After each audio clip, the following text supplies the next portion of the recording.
কৰিবলৈ সক্ষম হৈছে। বিশেষকৈ অসমৰ ভাষা সাহিত্য সংস্কৃতিৰ বিকাশৰ বাবে কৰি অহা যি কাম, এই কামৰ বাবে আমি গৌৰৱান্বিত। সাহিত্য সংস্কৃতিৰ বিকাশ মঞ্চ অসমৰ তৰফৰ পৰা আপোনাসকললৈ জনাইছোঁ আদৰণি, শুভেচ্ছা তথা অভিনন্দন।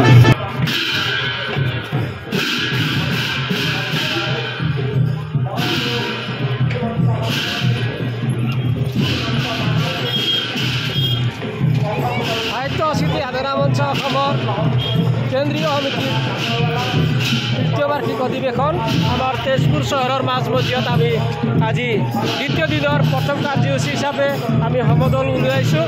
এয়া চাওক, বিভিন্ন জাতি গোষ্ঠী, জাতি ধৰ্ম ভেদাভেদ পাহৰি আমাৰ অসমৰ বিভিন্ন জিলাৰ পৰা আমাৰ ইয়াত এই কাৰ্যসূচীত অংশগ্ৰহণ কৰিবলৈ আহিছে।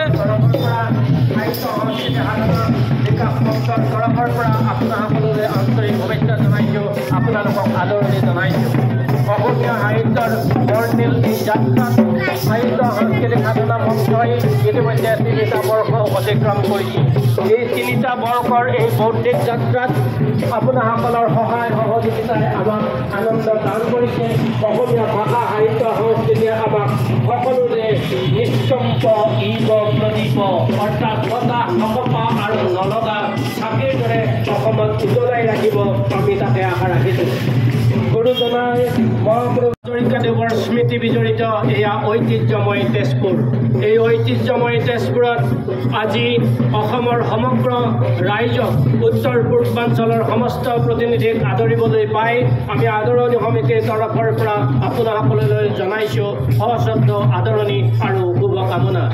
অসমৰ বৰ্ণিল ভাষা সাহিত্য সংস্কৃতিৰ ৰক্ষাৰ স্বাৰ্থত, অসমৰ বৰ্ণিল সাহিত্য কৃষ্টি সংস্কৃতিৰ বিকাশৰ স্বাৰ্থত সাধনা সাহিত্য সংস্কৃতি বিকাশ মঞ্চই এই 3টা বৰ্ষৰ যি সুন্দৰ পৰিক্ৰমা আগবঢ়াইছে, আমি একান্তই গৌৰৱান্বিত।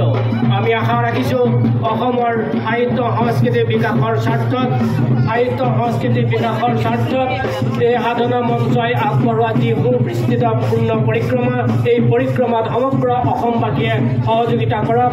নিজৰ